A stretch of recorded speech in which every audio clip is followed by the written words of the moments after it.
Ladies and gentlemen, welcome to the Scrapyard. My name's Aiden. This is my co-host Jake, and this is our new weekly UFC show where we talk about all things UFC, predictions, matchmaking, anything you can think of. That's all I got. I mean, that's pretty much what we're doing I think here. that's We're gonna be perfect. Yeah. talking. We're gonna be talking about everything. Every Sunday you'll catch us here. We're eventually gonna start going live, and of course, this is gonna be on the Scrap. Make sure you follow, like, subscribe, comment down below to make sure you keep up with everything. But Aiden, I say we get into it. How you doing today? I'm good. How are you? Oh my God, I'm great. I'm catching up on sleep. It's been a long weekend between all the news, between the China cards, between Road to the UFC Friday, the actual UFC card on Saturday. I needed some nap time today, and we got it in. I'm ready to talk fights. How'd you get through the weekend? Man, kind of the same thing. I was out of town for most of the weekend, a lot of driving, and I was exhausted. I slept until like 2 p.m. today, but we won't talk about that. We'll just jump into to last weekend's card, UFC 319. That was a big one. Oh my God, and you can see Wrigley Field. I was there, first time ever in Chicago. What a beautiful city. I'm Deep dish jealous. pizza, two thumbs up. Ooh. Liked it. I've never had real Chicago deep dish pizza. Look, here's the thing. It's a lot. You don't need to Yeah, get it yeah. at a fake Chicago place. Go to Chicago and get it. It's a special occasion. It's well worth it, but it's heavy. So It's heavy. Little Caesars doesn't count. I like Little Caesars. I I do would count too. Little It's cheap. Caesars. It's a hot take, but I like Little Caesars. It's good. All right, UFC 319. Let's talk about the early prelims. I'm gonna let you take this one. Yeah, man. I mean, the early prelims, that's, something that typically not everybody's paying attention to. But at the United Center in Chicago, it was packed. I mean, the Chicago fans were excited to be back 10 years since their last card, and the fans showed up. And this fight was big. I mean, when you think about it, it's the Ultimate Fighter. It's the finale at flyweight. Some really good prospects were in there this year. Imanol Rodriguez, who lost to Joseph Morales in the last round, just got announced to have a Dana White Contender Series fight. So it was a really high level of competition. And Joseph Morales, the underdog in this fight, I mean, he was the underdog in every one of his fights. He Big took out. underdog plus 350. Yeah, and that was just his fight. I mean, he was the underdog in the first fight when he took on the number one pick. He then fought Imanol Rodriguez, who was everybody's favorite young prospect, and came into this fight as a massive underdog. Alibi is a dangerous prospect. I mean, he had a flying knee on the show. He's great striking. He has that Kazakhstani grappling background as well, so he can grapple as well, but he's definitely primarily a striker with really fun kicks. And I mean, he came out looking strong at first. He was landing well on Joseph Morales, but as soon as the American got to his wrestling, and I believe he has a wrestling background, I mean, it was game, set, and match. And I mean, he pulled off the upset there. It was a crazy fight. I think everybody in the crowd was stunned. A lot of people might have had some parlays busted, but it was a great way to start the night. And I think it only gets better from there. I mean, when you move forward, Deone Barboza versus Karine Silva, that was a rematch. The first fight went to decision, and Barboza took it. This time around, Karine Silva stayed a little safe. She was able to stay on top when the grappling exchanges hit, stayed on the outside in the striking, and that was a decent fight. But it was Sounds like we're nothing. getting a trilogy. I hope not. We definitely don't need to see that again. Karine Silva needs to fight strikers, and Deone Barboza, she can fight other fighters, but Karine Silva needs to fight strikers moving forward. Edson Barboza. What do you Robbed? think about this fight? Robbed? I mean, I'm hearing from you who watched it live that it might have been a robbery. Look, Jakar Close looked great. Don't get me wrong. He's a big guy in there, and Edson Barboza is a big name. That was one of the bigger fights of Jakar's probably career, and he's an older guy getting up there in age, but I thought it was clear that Barboza won the first and third round. Clear. I'm inclined to agree, as this was the first bet I had on my parlay. Unfortunately. And last. And last. Well, my second bet on my parlay was Chase Hooper by decision. Nope. Wouldn't have gotten very far. Wouldn't have gotten very far, but still, I was upset nonetheless. Yeah, I mean, Edson Barboza, I mean, Twitter was in an uproar when this fight was finished. A lot of people angry. I unfortunately didn't actually get to see this fight live. The first fight I got to tune into was the Chase Hooper one. But yeah, Twitter was not happy. I wasn't happy. My wallet wasn't happy, that's for sure. And give credit to Jakar because he obviously got the win. The judges gave him that decision, and he certainly earned it. He pushed a pace early. Edson was tired. I mean, really tired in the third round. Not that Jakar wasn't. I mean, they were both exhausted. It was a tough fight, but I felt like Edson definitely won it. To me, it was an Edson Barboza fight, but I mean, at the end of the day, it was a close fight. You can't leave it in the hands of the judges. And, Jakar should get a lot of credit. He's fought through a lot in his career. He's got some highlight finishes to build up a promo. So I'm sure they'll give him another big matchup now that he's beaten Edson Barboza. And I'm sure he'll have a fun fight there in the lightweight division. Probably someone right outside the top 15 that might give him a chance to get in there as well.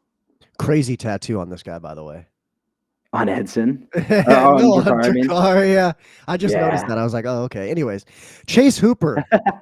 Well, he's got no tattoos. Chase Hooper, we all know Chase Hooper has great ground game. I mean, that's undisputed. Prodigy. He's great ground game. I thought his striking was improving. I do think it has improved a lot from his early career. But Alexander showed a difference in power. I mean, it was a really big difference. Like, it was vast. Like, it just looked like Chase Hooper had oven mitts on and Alexander had hammers in his hands.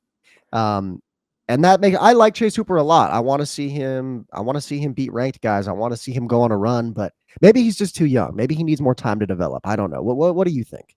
Well, I think the youth definitely plays a factor in a sense because he's always been young. I mean, he still is young. He's been in the UFC for years now. How old is he? 25? Yeah, 25, 26. I mean, he's still a young guy. And when you look at Chase, I mean, you said it right. Like, his striking is getting better. He looks the best he ever has now at lightweight, coming up from 145. And honestly, with his frame, if he keeps putting muscle on, he could potentially end up at 170. So I definitely think his physical maturation isn't done. I think his fighting maturation isn't done either. I think for him, he definitely looked uncomfortable trying to get to his wrestling. I think if he got it to the ground, he would have had the advantage over Hernandez. His ground and pound is really nice, but I think he had trouble getting it into his world. And for Hernandez, I mean, I think everybody forgets. I mean, people forget, man. People forget, man. He knocked out Beneil Dariush, but when he went down to featherweight is when he took all of his losses. So now he's settled in at lightweight. He's now on a 4-fight win streak. I mean, this is a guy that fights better with that weight on, where he doesn't have to cut so much weight and drain himself. And I mean, he's got that, compared to Chase at least, that stocky short stance, which makes it hard to get inside and wrestle with him. And I mean, you could see, like you said, that power. I mean, once the wrestling wasn't there, the power was the difference maker, and it was over before it could even get started. Yep. And I mean, look at that time. Yeah. That's not the last time that we'll be talking about. No, it's not. Jessica Andrade versus Lupi. Is it Godinez? Yeah, Lupi Godinez, Mexican Canadian. I didn't watch this one. I do play with Jessica Andrade a lot in UFC, so I'm something of a Andrade stan myself. But well, I mean, I think you're part of the majority. She's a fun fighter, and Lupi has been known to have mostly decision-based fights. And Jessica Andrade and Lupi Godinez, I mean, Jessica brought the brawl out of Lupi Godinez. That was a fun fight. I mean, they were throwing hands. And I mean, there were points in times where I was like, oh my God, Lupi's getting tired. Jessica's going to pick up the pace. And Lupi ended up edging it out. Lupi stayed, on her bike, and she did everything she needed to win. I thought she'd wrestle more. That's been the path to beating Jessica Andrade, and I definitely think she could have wrestled more, but she got the win, a big name on her resume. I think Jessica needs to pick a weight class and stay at it. That way she can maybe end this losing streak that she's on right now, or at least last 5 hasn't looked great. But this ended up being one of the most fun fights of the night, to be completely honest. It was back and forth. Hands are getting thrown from bell to bell. Yeah, surprisingly, this was one of my most memorable fights when I was there. People oftentimes pick female fights as quote unquote piss breaks, but sometimes they end up being absolute bangers. I mean, there's been a couple fights recently where I've watched and I've been like, wow, that's they're throwing a lot more than some of the male fighters do. Their output, their cardio. I mean, I feel like for the most part, you see these females really come into the fight with that mentality that sometimes is lacking, especially when a fight's going to go 15 minutes. And a lot of times, especially with the bigger guys, they try and conserve their gas tanks. There's none of that with female mixed martial arts. So yes, sure, there might not be as many highlight reel knockouts, but I think a real MMA fan can find a lot of enjoyment in female mixed martial arts. Fair enough. But should we keep moving forward? I think so. I think we should talk about Gerald. Did he get cut? Is that what I saw? Or was honestly, did I get senteled? Let's see. You may have, because I have not seen anything of Gerald getting cut, and I think that would be a little rough. I think it would be. I mean, Mearshart, he's been a company man for a It very long wouldn't time. be the first time that I've gotten sent-held, so let's go ahead and see. Let's I go mean, ahead. nowadays there's a lot of those accounts. Too many. Here we go. Okay, it was a tweet saying he should be cut. Okay, Okay, no, how no, do no. you So do you agree with that? I disagree. I Okay, disagree. gotcha. Company man, he's always in the fight until he's not. I mean, it's not like he has boring fights, and he's a great guy to test prospects grapplings against. I mean, I think he still has another couple fights in him, at least one or two more before he deserves to get the boot. I think He's when you got a look at lot of wear and tear on him. I mean, 30. He's how many fights has he had? He's had almost a 60 lot, fights. a He's lot, 37 and yeah. 20, I believe. But again, I mean, they're short fights. He gets a lot of finishes. Oh yeah, no, I mean, hey, we need guys who are willing to stay in the UFC and stay fighting for a long time, or else we won't have guys for these prospects to go against and potentially beat. Yeah, and I think we're potentially building one with Michel. I mean, we haven't even talked about or Mikhail Olejashik, the new fighting nerd. This is his second fight with that camp, and I mean, he's looking better than ever. He looked very comfortable on the ground. I was kind of surprised that he even dabbled in Mearshart's guard, and he did, and that's where he finished the fight. But his hands, we've always known he's had that power. I mean, the Polish power. It's But a he looked common good. denominator with fighting nerds is they like their knockouts, they like their power. It makes sense that he's in the fighting nerds now. I Yeah. mean, And they all have decent grappling. And for him, it was his grappling defense. He needed to shore up. A lot of people were nervous with his grappling defense. I think people forget that the Holland submission, he still to this day will say he didn't tap and it shouldn't have been ended. So I think grappling defense can be developed, and he's at the right camp. I mean, he's training with Kaio and Prates and all those guys every single day, and they have more prospects in the well that are coming up. So I think he's at the right place. I mean, speaking of prospects, Eli Barzilai probably should have won an LFA main event this weekend, but that's a different topic for a different day. He trains there as well. But no, I think Oleg Shashik, he's a guy that they're going to push now. He's going to be continued to be put on these pay-per-views because he always has these fun brawls, and he's always in a fun fight. And I think now the crowd's starting to know who he is. it's a good thing. Basinger, I don't know if I pronounced that right, but he might be he might be the UFC's new I don't want to say cash cow. It's way too early to say that, but Dana The White was golden boy. very hype when he gave him his contract after the Contender Series win that he got. And I mean, yeah, I mean, if you actually saw the video of him giving out the contract, he saved him for last. He didn't want to talk about him until the very last. He said he was saving the best for last. He was very hype about it. And when you've got a fighter who's willing to fight twice in 1 week, cut weight twice in 1 week, even though it wasn't the best performance, he got the sub, he got the win. That's what matters. Some people were saying on Twitter that maybe he didn't look as good as we thought. I mean, cutting weight twice in 1 week, cutting weight in general is so horrible on you, so horrible on your body. I'm not going to hold that against him. He got the win. That's what matters. Yeah, and I mean, you could tell he was gassed at the end of round one, and he fought through it and came out firing in round two. And I guess this is our time where we say shout out Eric Nolan, because it wasn't just Bisinger Susurkayev who came in on short notice. Eric Nolan came in on short notice. His last fight, he won the belt for CFFC.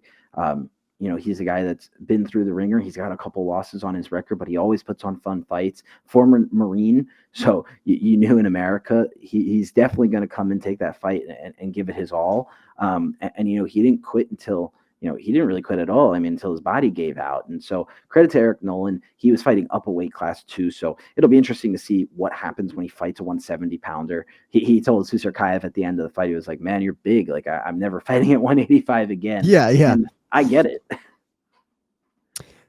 Now, this is the first fight on the main card, and also a fight that shocked me yet didn't shock me. Okay, I knew that Tim Elliott had a chance to win this fight if it went to the ground. Tim Elliott, I mean, he's just got good ground game. And Kai Asakura, I had questions about how much could his ground game improve after just one training camp, and I think that question was answered. Kai Asakura is a great striker. He's a fun striker. I think he has a lot of fights left in the UFC. He just needs to go against strikers. He's been put through the ringer so far. I mean, you fight Pantoja in your first fight, the best flyweight in the world, phenomenal grappler, and then you fight Tim Elliott, maybe not the best flyweight, but a phenomenal grappler. And Tim Elliott's got so much experience. I think that's the big thing, right? Like, Yeah. he's got years on him. He's got fights on him. And I mean, honestly, just props to Tim Elliott. He took out a very entertaining up and comer, and he got that performance of the night. He got that cash, got that moolah. Yeah, and he needed it. I believe his bank account. We'll probably talk about with Charles Johnson, but I believe his bank Yep. account was pretty low, so he needed it. And shout out to him. He doesn't look like he does in this picture right here. He got a nice haircut before the He's fight. a little cleaned up now. Yep, yep. He cleaned it up the day after the pictures, I believe. But I mean, Kai Sakura came out there, looked great in round one, and Tim Elliott took some big strikes, and he said, "Look, man, I gotta get it to the ground. I burned him out, got him a little bit tired, and you know he dragged him down on the ground, and it was quick from there. I mean, I was of the belief that Kai had better grappling. I think this is where you see the difference between promotions coming into play, where he was fighting with shoes on in rings, and now he's in a cage. It's a very, very different environment. I think we kind of threw him into the deep end. Might have been a little bit too much too soon. I think Tim Elliott is a great litmus test, but let's be real. At Tim Elliott's age, at 125, if you're a real contender, you should be getting by him. So, you know, Tim Elliott's going to be able to put another fun fight on or two. I mean, I think they'll probably give him a guy like Alex Perez or someone that, you know, that's also a veteran and been around, and see if they can get him on a little winning streak. And I think Kai Sakura, he's going to be fighting, you know, maybe a guy like Loner Kavanaugh, who just lost last week, and we'll talk about him. But I think Kai Sakura is probably going to be out of the main card. I think that he's going to be a prelim fighter, at least for his next couple fights, if he's able to win. Now, I think if he fights somebody, especially if he's able to get a matchup against a striker, if he loses that, I think it doesn't look good for his future in the UFC.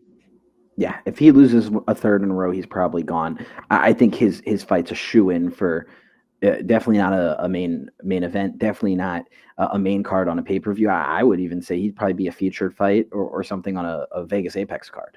Yeah, something like that. I think that we, you know, and if he's able to get a couple wins, especially exciting wins, then we may see him on the main card again. But I do think he should go against strikers specifically. Give him some time to really work. He needs to work on the grappling, but let's give him a couple fight camps to improve on it, and then we'll put him against someone who maybe has better grappling and kind of see if he really has improved, rather than just throwing him against another, you know, BJJ specialist who's going to sub him.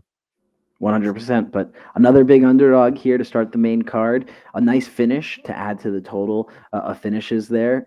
And I think it was just a really good way to open the main card, because I think this next fight was a fun fight. MVP versus Jared Cannonier. I think we saw MVP's quickness, his footwork. He did knock down Cannonier. Would have loved to see him finish him. Despite MVP's age, he fights like a younger man. I mean, I'll say it. He fights like a younger man. He's so quick. I thought Jared Cannonier had a chance to get this done because, I mean, we all know the Killer Gorilla has crazy power. But he just, another person couldn't solve the puzzle of MVP's weird, odd striking style. I mean, like, let's just put it how it is. Really, nobody has been able to. I mean, you know, yes, he lost to Ian Gary. Ian Gary had to turn into a wrestler because even though Ian Gary, a great striker, he couldn't handle MVP's weird style. Yeah, and I think you see the way that he moves so much, but he tires you out because you're constantly trying to close the distance. And Cannonier was closing the distance at times. I mean, there were moments where he was getting to MVP's chin. I mean, he kind of has that tall man's defense with his hands so far away, and he relies on his movement. But even a veteran like Cannonier couldn't figure it out. And I think that's just credit to MVP. These Bellator guys, they've been on a rough stretch, and I think MVP has been one of those guys that's been able to put it together. And you hear him wanting to say, you know, he wants to fight. He wants to fight. He's not sure if it's 170. He's not sure if it's 180, or 85, excuse me. But I think he'll be fighting. I think he'll be fighting again soon. This guy likes to be active, both in the cage and out of it. And I think that's good. I think I like MVP's style. You know, it's definitely unorthodox, but it works, and it's entertaining enough. You know, maybe he's not always going out and getting the most highlight reel finishes, but the fight is entertaining regardless. You know, so I'm willing to see Michael Venom Page continue fighting in the UFC. Like he's on. What's his record in the UFC? I think he's like 4-1, 3-1, 4-1. Yeah, he's been pretty good. One of the best from Bellator that we've seen in the UFC. I would say probably the best record-wise, at least. I think the only one better is Alexander Volkov. Alexander Volkov has over time done well. He's got 10 wins. Yes, Volkov Volkov's great. He's probably one of my favorite heavyweight fighters, actually.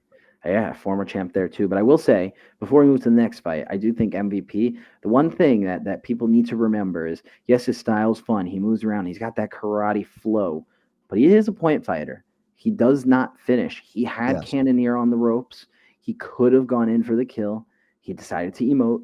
He decided to do some cool things. All right, bro, cool. But he's not a finisher. So people that keep wanting the MVP versus Israel Adesanya fight, that fight would probably be a 5-round kickboxing match. So just That fight would remember be that. so incredibly boring. I'm sorry. Israel Adesanya is a counter striker, and when you're a counter striker, if you're a counter striker going against someone who is adamant about you unleashing their offense, you can see knockouts. That's why we saw Israel Adesanya be able to knock out guys like Paulo Costa. That's why it's why we saw him finish fights against Alex Pereira. He did the whole turtle shell defense, was able to knock Alex Pereira out. Great fight, but two counter strikers against each other or a counter striker versus a point fighter is never going to make an entertaining fight. I'm sorry. It's just not. I don't want to see it. No interest. I mean, It unless it's like sounds better something than it'll look. yeah, it won't look good. It'll be a 5-round point fight and it'll probably be extremely low output. Let's be real. Yeah. And again, it sounds better than it'll look. Two great striking backgrounds. Don't need to see them competing against each other. Don't. Who I do want to see perform, compete again soon. Carlos Prates. Oh, man. Came back from the Ian Gary loss and said, I'm still him. Sorry. Yeah, I mean, that cigarette before the stadium must have been a little bit closer to the fight than his last one, since he's not in that headlining bout, because he looked next level. I mean, Jeff Neal is a warrior. Jeff Neal came out throwing, ready to fight. It's not like you had a scared guy versus a dominant guy needing a win. I mean, this was not a stat padding win whatsoever. Jeff Neal's a tough dude. Prates gave him everything he could, and it took until that last second of round one where Jeff Neal was probably like, "Oh, the bell's about to ring. I can go to my corner." Put his hands a little bit too low, and boom. Got caught with the spinning elbow. And I just want to put this photo on screen. Let me zoom in a little here. It What was an brutal. insane photo this is. I mean, if I watching this one live on my pay-per-view that I paid for was insane because Jeff Neal didn't move for a while. He was down and he was out for he wasn't out the whole time, but he was on the ground for several minutes. And I was actually worried for him at first. I'm not going to lie. Because if you saw the spinning elbow, it hit right at the top of the head, just above the temple. It's a dangerous place to get hit, especially by a strike like that. And I'm glad he's okay. I just want to put that out there. Yeah, and in the stadium, I mean, it went silent before the crowd went in cheers, and you could tell that the commentary cut to commercial and came back, and when they came back, he still wasn't moving. It was scary. So I hope everything's okay with Jeff Neal. I look forward to seeing him get back in there, hopefully with someone not as violent as He will get Prates. back in there, and he's a gatekeeper. He's gonna win some, he's gonna lose some. But I'm not too worried about him. He's a good fighter. He'll Yeah. bounce back. And before we move on, I will say Prates, he was out the bar with MVP, but that's a fight that I think would be fun at welterweight if MVP went back down. I think that would be something that we could definitely see in the future if they can put their partying aside and put the gloves on. That would be fun. But I think there's a lot of fights that would be really entertaining for Prates, and obviously with the Fighting Nerds connection. He'll be back in Rio, and he'll be having a lot of big time fights coming up. Yes, absolutely. Now, speaking of spinning elbows and laying lifeless on the canvas, Lerone Murphy versus Aaron Pico. Whoa. I mean, whoa.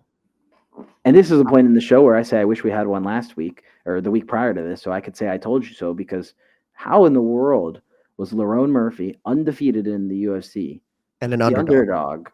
against a guy that's never fought in the UFC before? Granted, great accolades, high level wrestler, fought at the highest level of Bellator, but we've seen him get knocked out. We've seen him have trouble against strikers that can stop his wrestling. I And DM'd we one got of my Liam. buddies, and I said, Lerone Murphy's an underdog is the easiest bet I've ever made in my entire life. And I did bet on Lerone Murphy. Now, obviously, it didn't matter because my parlay lost like 4 fights ago, whatever. But, oh Try again my next time. goodness.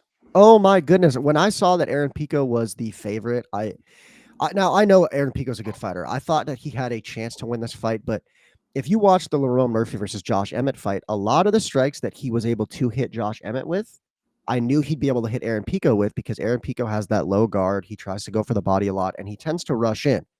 Works great if you have a power shot that hits and knocks him out, but as we see, if you just rush in too quickly and your defense isn't really good, Well, and let's give Pico doesn't end credit. great. He was coming out there landing too. Oh, he Lerone absolutely was. He looked very good. and Lerone kept his guard high, and he ate the body shots, and he waited for his opportunity. I think we were talking about this off camera. I mean, the way he fought Josh Emmett with those little short inside elbows every time he got in close, I thought those and the uppercuts were going to be big, but he decided to go flashy on us.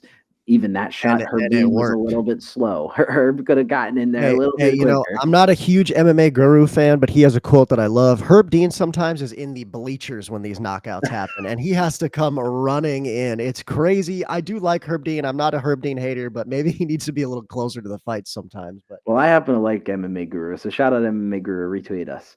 yeah, oh yeah, please. I would appreciate it. Watch every I love video. you. I do like MMA Guru. He's just not my favorite. I've just never seen anybody that has such good impressions. He can do Oh, Conor, great impressions. he can do Conor McGregor and then Tom Aspinall back to back with with perfection. I agree. I agree. Now the main card, a very interesting fight, or the not the main card, but the main event. How did you feel about this fight? You saw it live. Yeah, and I'm gonna keep it short, sweet, and simple. Khamzat won. Good for Khamzat. I'm a Dricus fan. I went to Toronto, Canada to see him fight Strickland when he won the belt. That's the main motivation behind going to Chicago with a couple of my friends that are South African. So we were obviously rooting for Dricus. It was all about Dricus. We were convinced Dricus was going to win. It was really hard to watch. Khamzat destroyed him from, bell to bell. The only thing I'll say before I pass it off to you and kind of wrap up my take here, because you can probably hear the depression in my voice. How in the world did he not do more damage? It was like 37 significant strikes and 500 strikes landed. You were in the crucifix for multiple minutes at a time, where he could have been dropping elbows, but instead he was like rubbing his fist up against the face in an upward motion. I was just like, I get it. You position over submission. It's a championship fight. He can't stop it. And honestly, I'll be the one person that says Mark Goddard did the right thing in standing it up when he did. He was stalling, and it was clear. And just because you're in a dominant position does not mean you're not stalling. He should have been able to do more. I understand he didn't need to, but he should have done more damage. He could have made it more entertaining. And Dricus will be back better than ever. As a Dricus fan, I believe it. So let's hear your take on it. Here's what I'll say. Utter domination from bell to bell from Khamzat Chimaev, but also one of the most boring fights I've ever seen. I was yawning. And here's the thing. I will watch a UFC fight even if it's boring, even if there's grappling, because I enjoy the UFC. I enjoy MMA. I do jiu-jitsu myself, so I do happen to like grappling. I like watching it.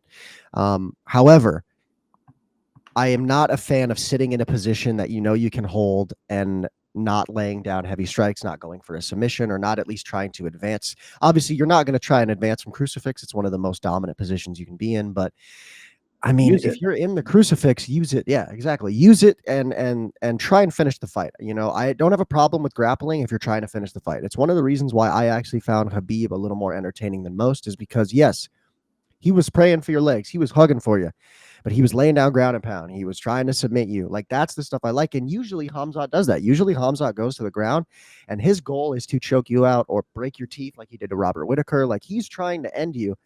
For some reason, we didn't see that against DDP. And I think he was just playing it safe, which I have respect for. I'm not saying it was the wrong thing to do. He got the win. That's what matters, but just not a very entertaining fight. And we'd call him an idiot if he went balls to the wall and got knocked out. And he almost still lost in the 5th round. Dricus still almost had his Dricus moment. Yep. I will say one more thing for the people that are saying, you're not a real MMA fan if you didn't like that win, or the people that are saying Khamzat did this, Khamzat did that, he's so good, it was such a good fight. Go on UFC 5. Don't play on the hardest mode, so that way you get the grappling assist. And play the computer so you can grapple them. And don't land any elbows. Don't land any big strikes. Don't go for any submissions. Just play anti-grappling and tell me how much fun that is over 25 minutes. Or go into ranked on UFC 5 and fight someone who's a Khamzat user, and they are actually good at grappling, and they will do that. They will just sit on you, and they will deny all your transitions. There's nothing you can do, and you'll end up quitting because you're bored. You don't want to sit there for 25 minutes, so you quit. Like, it's not good. fun. You've memorized all the transition moves, and you've got quick reflexes. Doesn't make it fun. Congratulations. All right, next up. My friend, would you like to talk about this weekend's card, or would you like to talk about the PFL first? Let's talk about this weekend real quick. we'll go quickly. We spent a lot of time on this card. I think we'll hit the high points there, and then let's move on to PFL, and then we can kind of come back to the UFC. We'll talk maybe a little bit of fantasy Well, matchmaking. let's talk about the main event from this weekend first, just because, I mean, Johnny Walker gets What it a done. fight! Gets it 9 done. a.m. Eastern time. Johnny Walker breaks the losing streak, the 0-10 for Brazilian fighters in main events. Who thought that he would be the one to do it? He tore up his leg. I do think he maybe might have hit Zhang with a leg kick that kind of shuts off that perennial nerve. It kind of looked like that. Regardless, I mean, he did what he had to do. He was able to finish him with ground and pound. I thought Johnny looked pretty good. I mean, I will say the fake glove touch to the takedown where he ended up in bottom position was definitely a Johnny Walker moment, but it was fun nonetheless. Yeah, and you know what? I think we'll go back to MMA Guru real quick. He's been saying that Eric Nixick has made his fighters a little bit less aggressive, more spars. I think Johnny Walker took everything that Eric Nixick has been telling him to do, threw it out the window, and it worked. So maybe that goes to that point because Nixick would have never told him to shoot that takedown like that. I mean, he came out there with the no mustache, matched his brother Walter, and I was worried for him. Zhang destroyed Anthony Smith with elbows and guard. Oh, yeah. And I'll be honest, Zhang looked pretty solid and comfortable for most of that first round. For the majority of that first round, he looked pretty in control and like he was going to find that knockout sooner rather than later. Like you I said, thought when this fight was booked that it was Johnny Walker's funeral. I did not think, I thought it was going to be another meme. I did not think he had a chance. And like you said, that those leg kicks, I mean, they built up. And the second he saw that weakness, he attacked it. And the ground and pound was almost too much. I mean, Zhang was continuously defending himself, but I've seen fights get stopped sooner. But yeah, I mean, it was impressive by Johnny Walker. He took it all. He heard the hate and he pushed through it. He is still relevant in the light heavyweight division, even though some people have been telling him to move up to heavyweight. I think with his brother ranked at heavyweight, that's a move that maybe happens after one more meme knockout. But yeah, potentially. For now, I mean, it was a little too much too soon for Ming Yang Zhang. Clearly, when you watch that fight, they have sparred before, they've trained before. It's clear that Ming Yang Zhang has won the majority of those sparring moments.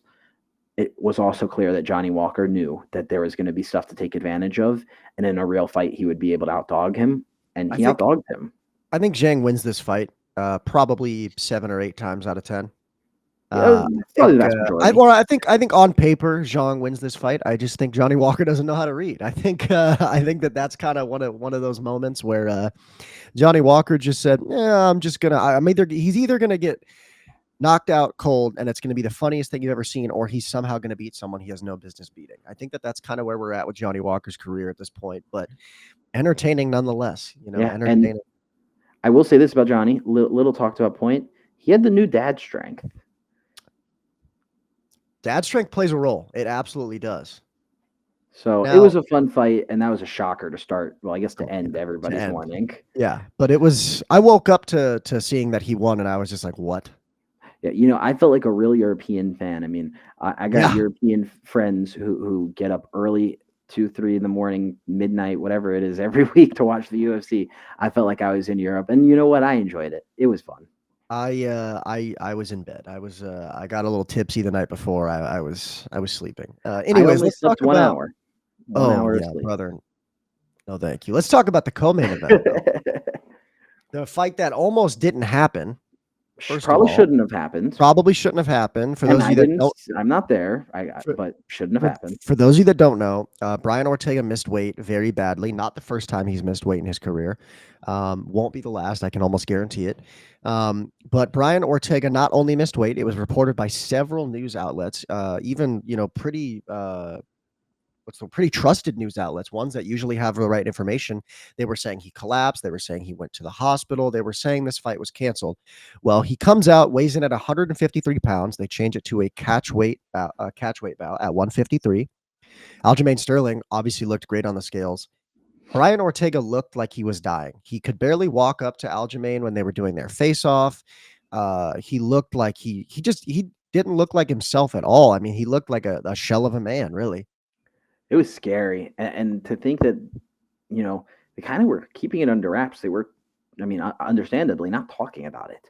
And we were like, why is this fight still going on? The people that saw those tweets. And I think when the fight started, I mean, Aljamain just, and first off, Aljamain looks great at 145, moving up from 135. He looks massive. He looks in shape, and he looked great the first 2 rounds. I mean, didn't even attempt to wrestle, which is his bread and butter, and just stayed on the outside, jabbed him up, mixed in some good kicks. He honestly took a lower output strategy than he typically does and just kind of classed him on the feet. But Yeah. once that 3rd round hit, you knew that Brian Ortega had that championship round stamina. And little by little, Ortega had more moments. He started working the body, he started landing some punches. Aljamain hurt his elbow, which I'm sure we'll talk about later. But Ortega started having some little tiny moments in there, which get you a little worried about Aljamain at 145 Mm-hmm. against a corpse of Ortega based off that weight cut. But he still outclassed him, still found a way to win each round. 5-0s across the board, 50-45. And I think it'll be interesting to see what happens here. I think Ortega's going to have to move to lightweight. I think he needs to move to lightweight. I think he should have moved to lightweight after his last weight Yeah. miss. He hasn't looked the same at featherweight. You know, he's I mean, really ever since he lost to Volk, right? Ever since he almost got the choke on Volk and then ended up losing, he just hasn't really looked the same, you know. And there's been rumors about him having some personal stuff going on as well. I'm not going to touch on that because it's none of my business. But I will say that obviously plays a factor with mental health. Like it all plays a factor with these fighters. I think maybe 155 might be a good fresh start for him, though, personally. Yeah, and he's not the biggest 145er, but he definitely has a big frame. So I'm sure he can go and put some muscle on, not have to cut as much weight as well, which will probably help him just with the balance of his life, the dieting and the training camp stuff, which might allow him to focus on his body a little bit more, which will help. I think he might struggle at 155. The talent there is deep. There's a lot of guys that can defensively grapple and then can still strike. And I think for Ortega, he needs to be smart about what happens the rest of his career. He's in a great career. He's a great fighter. He definitely has more wins in him, but we need to be careful about who he's fighting and when, where, and how he's getting there. Because at this point, it is concerning with those weight misses. Yep, I agree completely. Now, let's move on to your bread and butter. I don't really watch the PFL. I'm a casual. Sorry, guys. Yeah. Okay, perfect. That's a better look than before. And I will say the rest of that UFC Asia card was great. I mean, between It was a solid card. like really fun fights between the Road to UFC card on Friday. Shout out to Road to UFC. Those finals, I believe, might be happening in January. A lot of good stuff going on in Asia right now. They're really working hard to develop a lot of prospects, and I'm excited to see what happens there. But when we talk about developing prospects, I mean, the PFL has done a great job. Their world tournament just ended. A number of homegrown stars there getting some title belts. A number of homegrown stars, whether it's Bellator or PFL, we're combining it, PFL are going to be fighting here on this card as well. This card's coming up. Can you go back to the date real quick? I'm drawing a blank on I it. believe it is the 25th of January. I could be No, wrong. that's this year, I believe. Is it this year? Yeah, let me pull it up here if you're going. Oh no, it's October Yeah, 3rd. October 3rd. Yep. So it's coming up. This is a big rematch here. The Nurmagomedov versus Paul Hughes. Obviously, there's been a lot of back and forth on that fight. I want Really both of these close. guys in the UFC ASAP. They're both good enough for it. I honestly don't blame anybody that has a PFL championship or is nearby a PFL championship that sticks with PFL, despite it being hard to get fights once you're at that superstar level. They pay really well.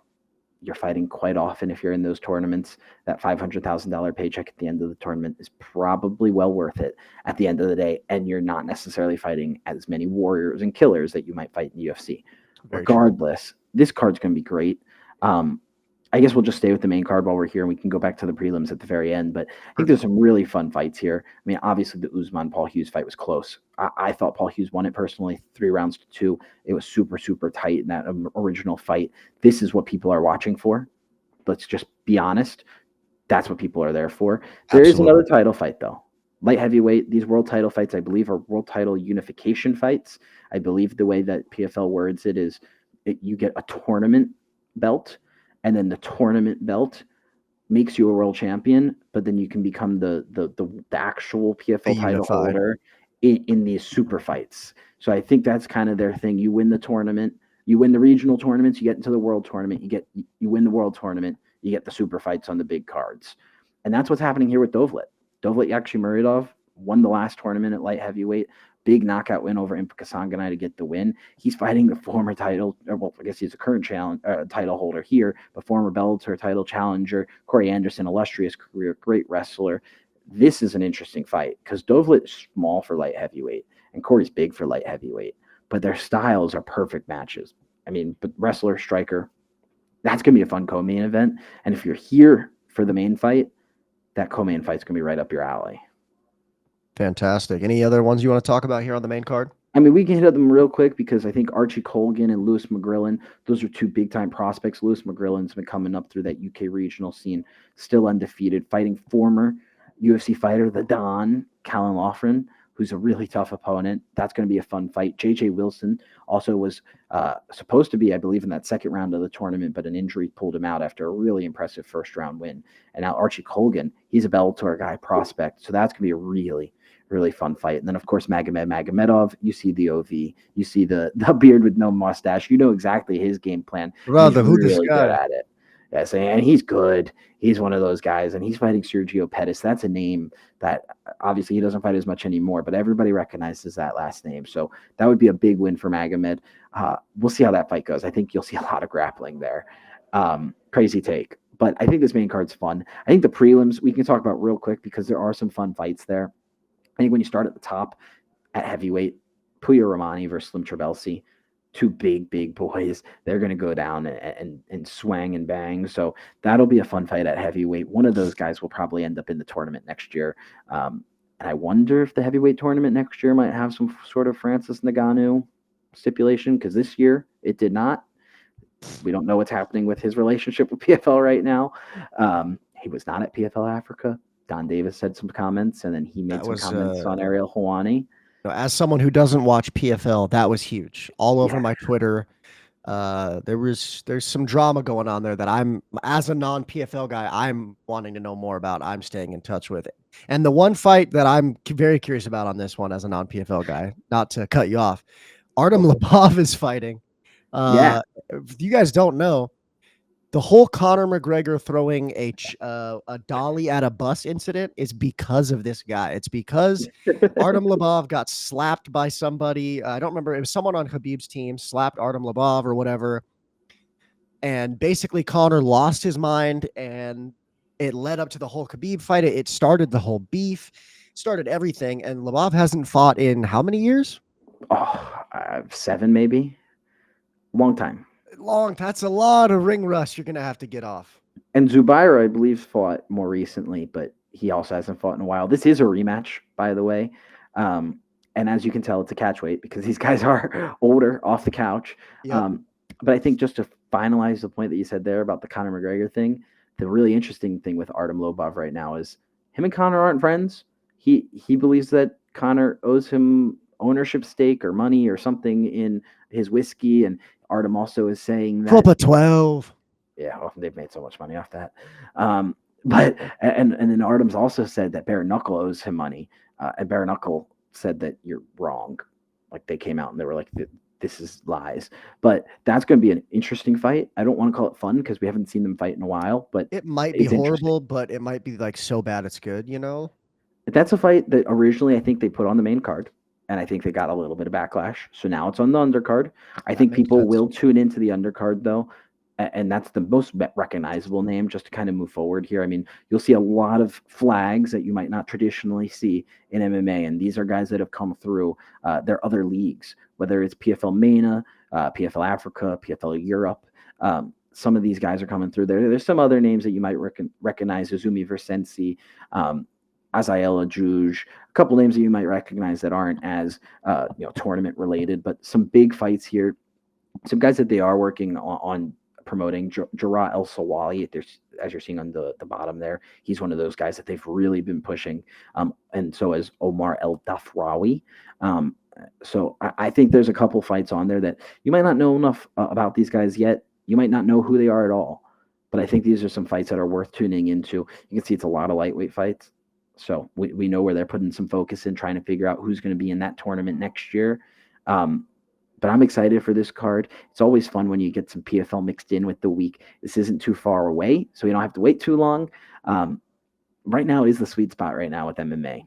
Football's back, which means less eyes are on MMA, which means we can have our sport back. Perfect. I like it. The bars will be less packed. That is for certain. Or they'll be more packed. They'll just be there for a different reason. Yeah, but as long as I get a good seat, I'm fine with that. Yeah. Oh, 100%. I know we wanted to talk about the UFC ranking. Specifically, we want to talk about some potential changes and some fights that people might be going up against. So, you want to go featherweight first? Yeah. And I think before we dive into this, I think one thing that we'll say is I think one thing we want to talk about a lot is these, matchmaking scenarios. Today, obviously, we're going back over two different cards here, but I think typically we'll play around with some matchups more so for more fights on these cards. Today, I think we're going to focus really on the fights with title implications. I think when we start with featherweight, I think the biggest thing here to mention before we even talk about Lerone Murphy, before we talk about why am I drawing a huge blank on his name? The Russian number one contender. Movsar. Yeah, Movsar Evloev. Before we talk about them, I think we have to talk about Aljamain again. I mean, I Aljamain agree. Sterling, he called for that title fight. What do He you did. think about his chances of getting that fight? Number one, I want to say that if that fight were to happen, I think I think Volk wins. Yeah, I think Volk has extremely good wrestling that people because he's such a good and technical striker, and many people actually think he may be one of the best technical strikers we've ever seen. I've seen that a lot. His wrestling is great. I mean, he was able to hold his own against Islam Makhachev, who's a way bigger guy than him. So that just shows that his technique and his skill level is so high. I don't think Aljamain would be able to exploit that, and I think that Volk's striking is just several tiers above Aljamain. So I don't necessarily think it'd be a great fight. Now, I do think there is a case that you could make for Aljamain deserving it. I don't know that it is the case that I would agree with. Aljamain has had a great career. However, he lost to Movsar. Arguably, you could say he won, but the judges didn't give it to him, so he lost. So I would say automatically Movsar's above him. And obviously, Aljamain, he got injured in the Brian Ortega fight. He posted a photo where his pec and his arm were so incredibly swollen. He's definitely not fighting again this year. I think that's he's got a completely out second of the elbow. picture. I think that's completely out of the picture. So I don't even know if it's worth talking about at this point. You know what I mean? Yeah. Is it worth really going down that thing? I mean, what do you think about that? Well, I think Volk likes to be active. Volk already said he wants to fight this year. Mhm. I think taking everything out of the equation, Aljamain being injured after that fight automatically removes him from contention.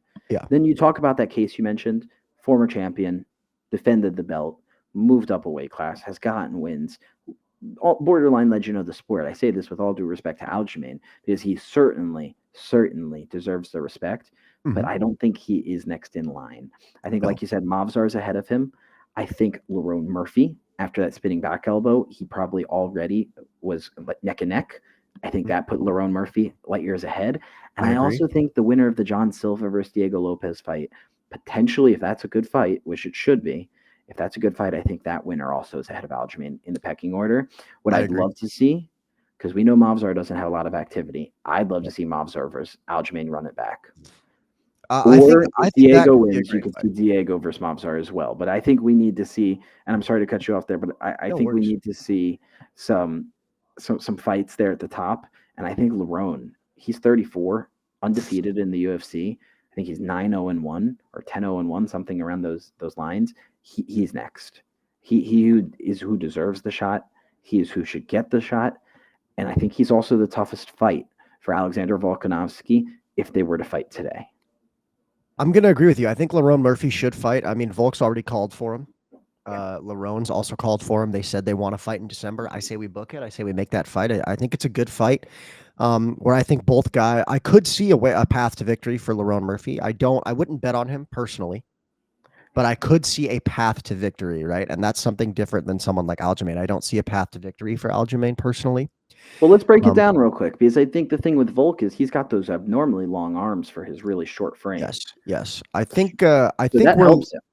absolutely. I think again, Volk, crazy technical striker. He's so good. I think Lerone Murphy is a good enough striker to where he could hang with Volk. The problem is though, is that Volk is regardless of his age, he's pretty fast. He's got great Yeah. defense.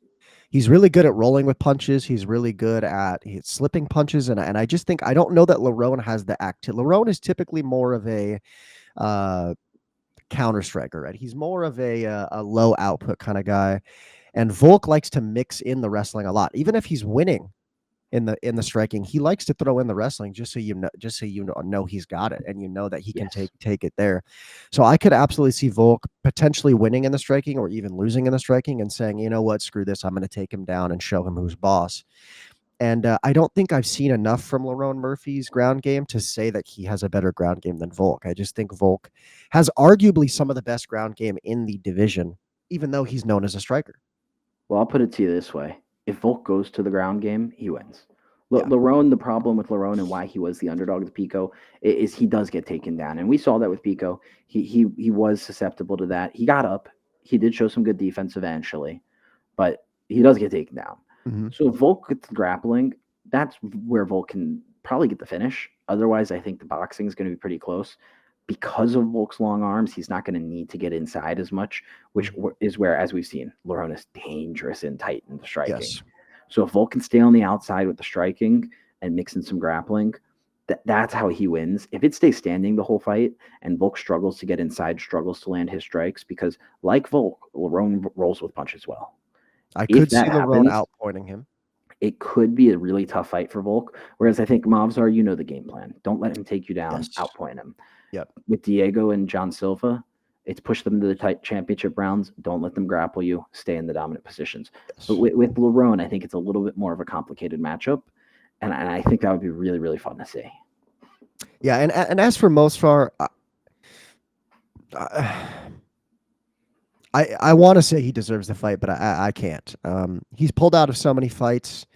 He's caused so many cancellations. He has more canceled fights than he has actually fights in the UFC. So Disgusting. I know he's undefeated, right? I know he's a good fighter.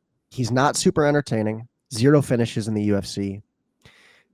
He has a relatively boring style. He's a great grappler. Like his fight with Aljamain, despite them both being grapplers, was very entertaining because they were both such high level grapplers. Oh, yeah. But against a guy like Volk, number one, I think Volk just wins that fight, and I don't think you can reward pulling out of fights. I don't think you can. It's the same thing with Arman. Agreed. Yeah, agreed. I think that I need to see Movsar fight another contender. If he wins and is able to, not have any more scandals, no pullouts, anything, then I would be okay seeing him fight for the title. But being the number one contender means nothing. Let's be honest here, right? Sean O'Malley's number one in the bantamweight division still. We all know he's not really the number one contender, and I feel the same about Movsar at this point. I don't think he really is the number one contender. You need to be able to sell a fight. Yep. He doesn't sell a fight. No. And these days, show up to fights. Yep, and that's a problem, especially if you're building an event around him. Yep, absolutely. All right, what other divisions do you want to talk about? I think light heavyweight's a good one. I think we talk light heavyweight for certain. I mean, I think when you look at it, there's a big fight coming up. A couple big fights coming up. A couple big fights coming up on the same card. We have Pereira versus Ankalaev, and then Prohashka versus Roundtree. Right? But I think real quick, I think we can talk about those cards in the future. I think we talk about what's next for Johnny Walker. Big winner out of UFC Asia. Yeah. And we're kind of going off the dome here. Never planned this, but Johnny Walker sitting here at 13. A couple names ahead of him that are already booked. I think you look at a guy like Bogdan Guskov, that could be a potentially very interesting fight. What do you think here? I see some names that I do think he could beat. But I also see the problem with Johnny Walker is, especially at a division like light heavyweight, most of these guys have power. Most of these guys can put you out.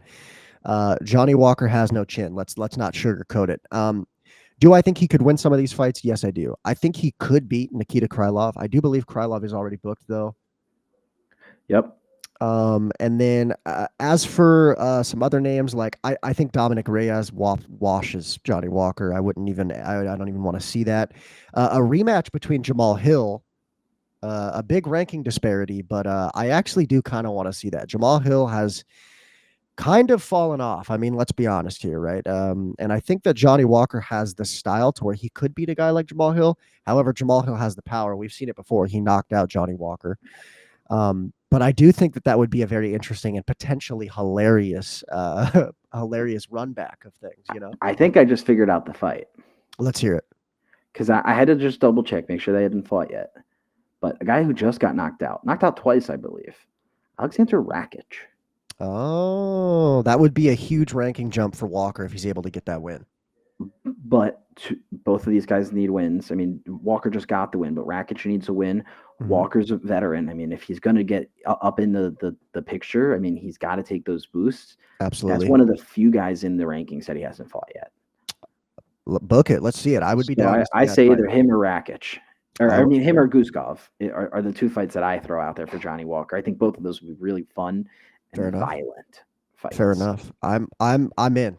I'm in with both of those. Part of me wants to see the Jamal Hill thing though, just because that'd be fun. They're both goofy fighters. Let's be real here. Jamal Hill has some of the worst footwork I've ever seen. But he's fighting Yuri, right? Yuri. They already fought. Oh no, Yuri's fighting Khalil. Sorry, Khalil. Yes. Jamal Hill's on a 3-fight losing streak, I believe.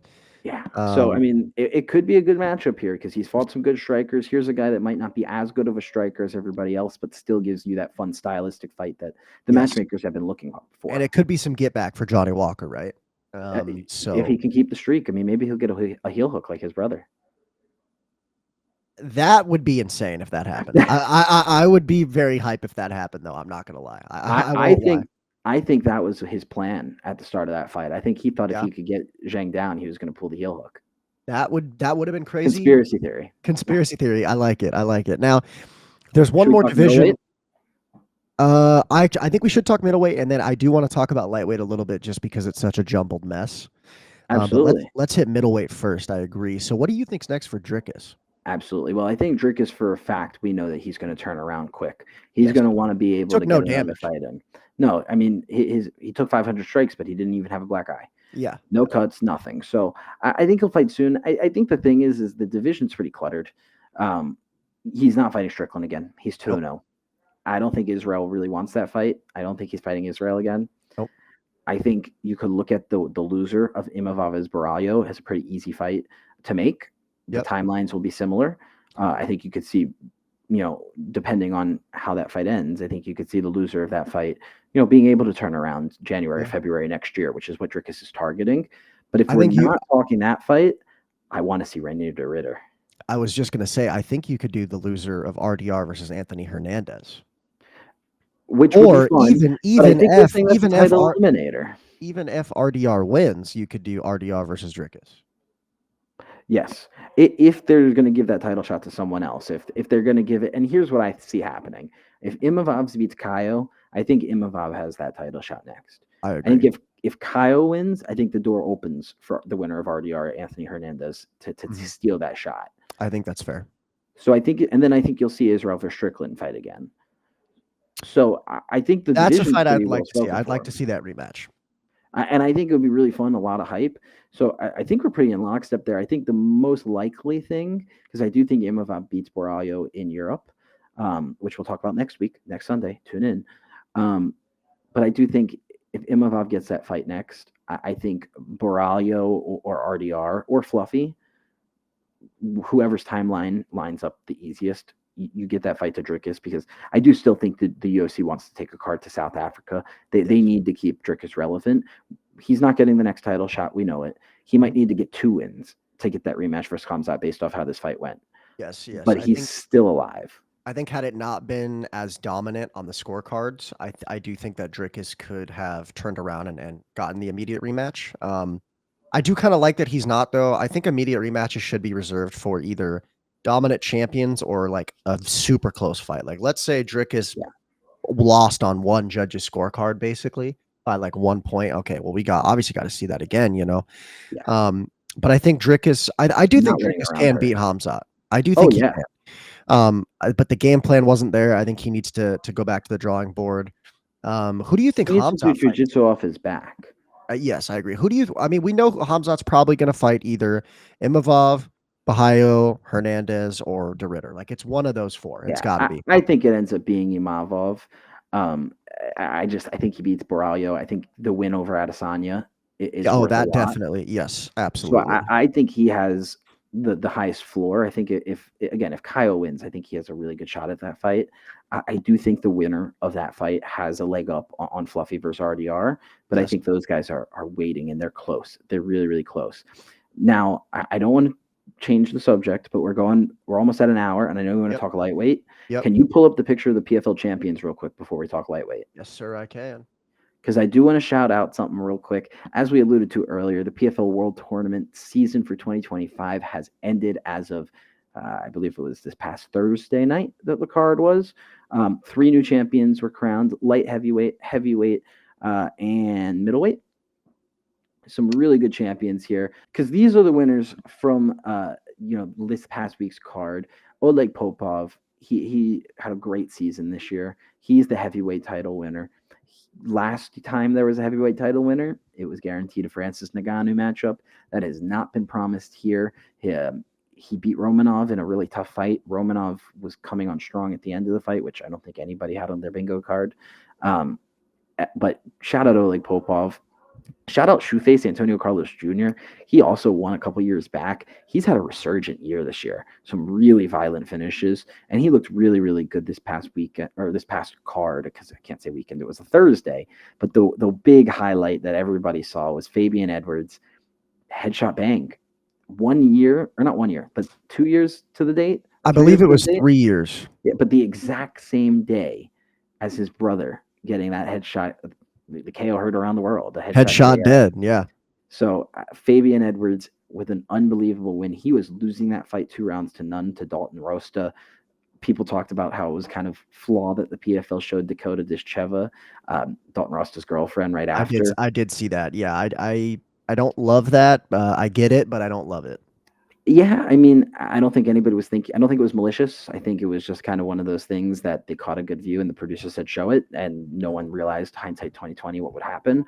Yep. But what an impressive win for Fabian. He's a dog. I mean, do you have any thoughts on that, or any of the highlights you saw from that card? Man, I mean, it's just crazy. Another come from behind victory for one of the Edwards brothers. I mean, it's just crazy how similar it was. I mean, really, the only difference was instead of the 5th round, it was the 3rd round, right? Third, yeah.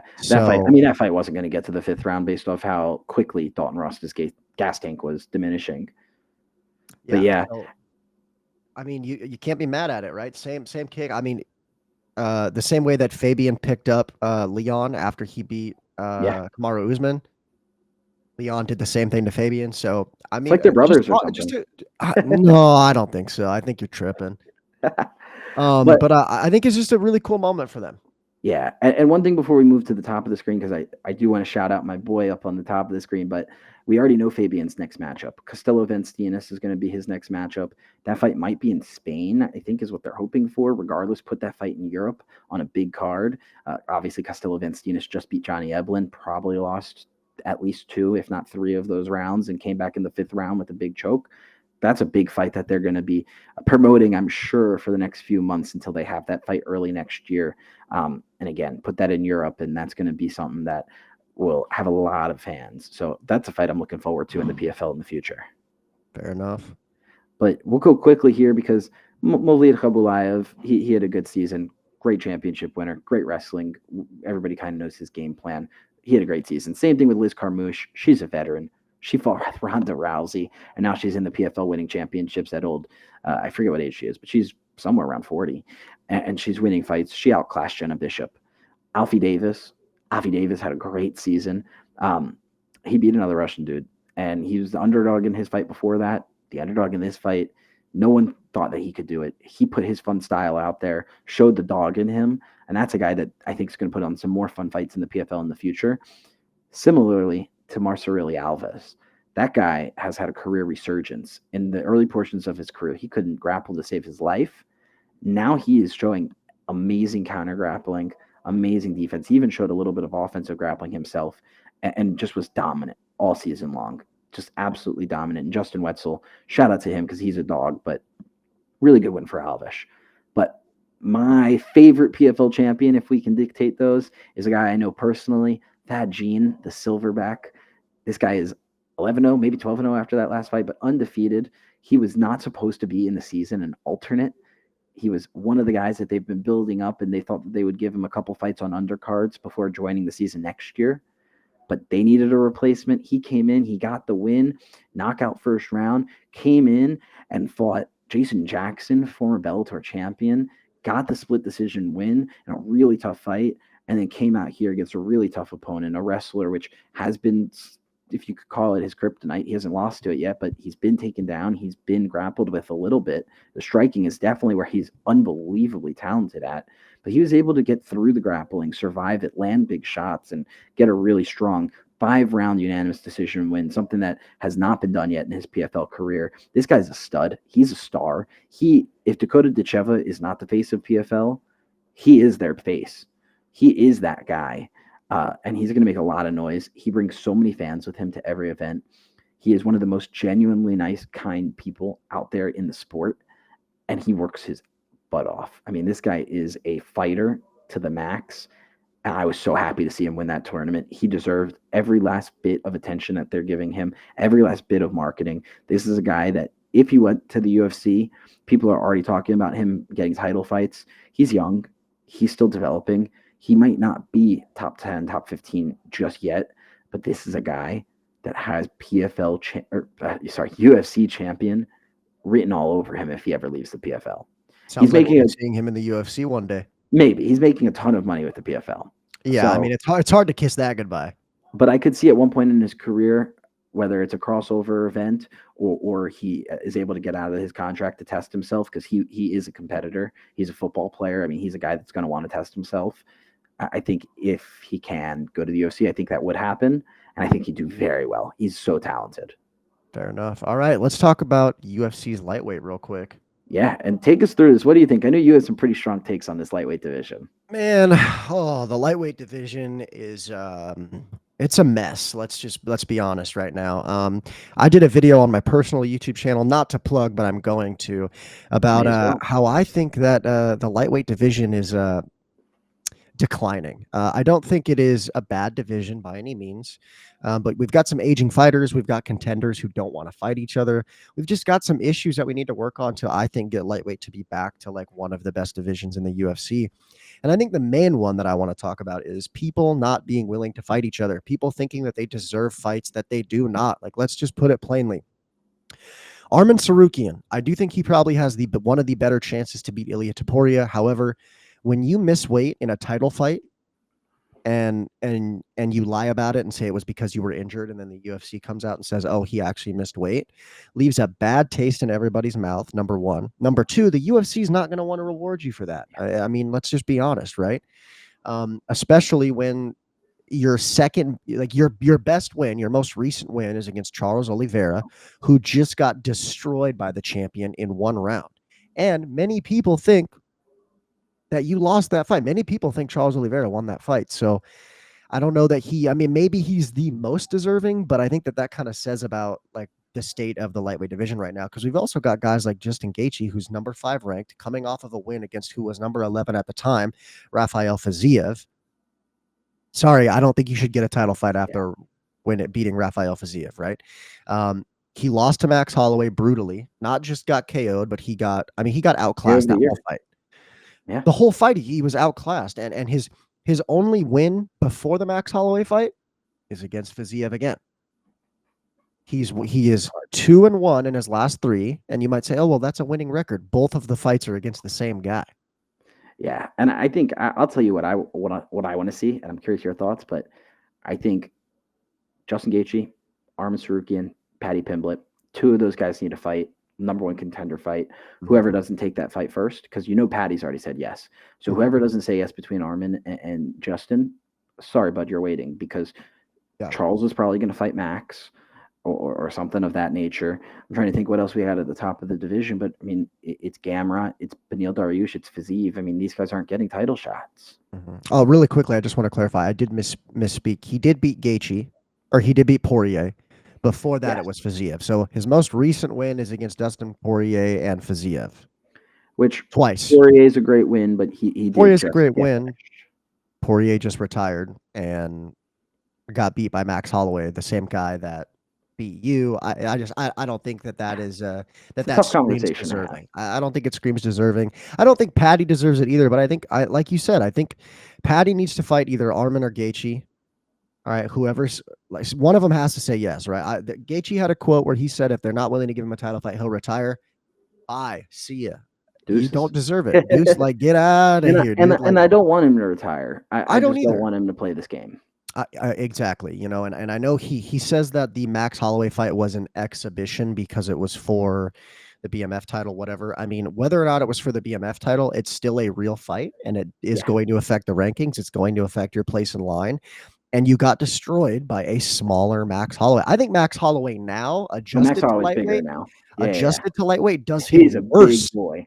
I think he does him worse, right? I mean, we've Max Holloway lost to Dustin Poirier pretty handedly when he was a smaller guy, and now that he had time to adjust to lightweight, he put belt to ass. You know what I mean? Like, so he's a real lightweight now. He's a real lightweight now. So yeah, I mean, and obviously Charles Oliveira is returning really quickly to fight Rafael Fiziev. I think that's I don't know why you would come back that quick. Is that a winnable fight for him? Yes. He also might get knocked out though. Fiziev's a great kickboxer. So I think the lightweight's kind of a jumbled mess. We need more fights booked. I like that we have Ruffy versus Benoit Saint Denis. I like that we're going to get some movement lower in the division. But yeah, I want to see Dan Hooker fight again as well. I would be okay with like Dan Hooker versus Gaethje, like remake that fight. Yeah, give me Dan Hooker versus Arman and Gaethje versus Patty. I would be okay with either of those as well. Just get some movement, and then winner of, like, if Arman fights Hooker, winner there can get the title fight, or if Gaethje fights Patty, winner there can get the title fight. Like, I'm not saying they want either. Patty in that spot though. I think they do. I think they do. And I'm not saying Arman or Gaethje have to win 2, 3, 4, 5 fights to get a title shot. I just want to see one more win against a top 8 guy. Absolutely. I'd make the weight. Exactly. For Arman, just prove you can make weight. I know he made weight as the backup versus Ilya versus Charles, but I don't care. Do it when you're actually fighting, when you're prepping. When you're actually fighting and when you actually are being relied on to sell tickets, like, make weight. That's my thoughts on the lightweight division. You can tell I'm very passionate about it, but we like it. You need it. I think that we can turn this division back into the premier division, because right now I think welterweight is where it's at. Which is crazy because it used to be the opposite, where welterweight was weak. Exactly. But I mean, you look at welterweight, there's so many studs, and again, there's studs in lightweight, but we just need more movement. We need more activity. I still think lightweight's the deepest division. Oh, it's an extremely deep division. I think it has the single most fighters, in terms of like how many fighters are actually in that division. There's heavyweight with like 30, and then there's lightweight with like 180 or something, I think. Yeah, so, over 100 for sure. So it's definitely a deep division. There's a lot of really good guys, and I think people in lightweight are so good. That's why we don't really see a lot of people go from not ranked to jumping into ranked. It's hard. It's hard, but like, some of these guys are going to retire soon. Gaethje is either going to retire because he's going to complain about not getting the title shot, or he's going to fight, win, and then lose, or he's going to retire he's probably has 2-3 fights max. Max Holloway is one of the younger top guys. So same with Arman Sarukian. So they'll be around for a little while. Charles Oliveira probably doesn't have that many fights left, especially if his fight versus Fiziev doesn't go well. Dan Hooker, he's young enough. He's got some fights left, but like we need some more movement. We need young and hungry guys, and I think Ruffy can fit that bill if he's able to beat BSD, but only time will tell. And guys like Patty, and there's more guys as well that aren't ranked. Absolutely. But I will say this: thank you to everybody that's watching the first episode of the Scrapyard. We appreciate you having in and spending some time with us. Make sure you leave a like. Let us know your thoughts on the lightweight division or some of these matchups that are coming up. Stay tuned for next week, where we'll definitely go into the UFC Europe card. But I just want to say thank you for everybody that's watching, and I'll let Aiden take us out officially. Yeah, I want to say thank you as well. We appreciate it. Of course, feel free to leave any tips or thoughts on this episode. If you would like a shorter episode, a longer episode, I doubt anybody wants that, but just give us feedback. If you would like to see a live episode, we've got a lot of ideas we'd like to potentially look into. So go ahead, leave comments. Maybe we do some viewer stuff as well, where we get viewers in and they can kind of help us, or maybe we talk about some of your hot takes. Maybe we do something like that. Just feel free to comment anything that's on your mind. We will read all the comments. I promise you that. I have no life. So I don't care if there's 1,000 comments. I would read them all. But thank you guys for watching. Let us know how you enjoyed the episode, and we will see you next, probably Monday when it gets uploaded, but next Sunday when we record. So thank you guys. Peace.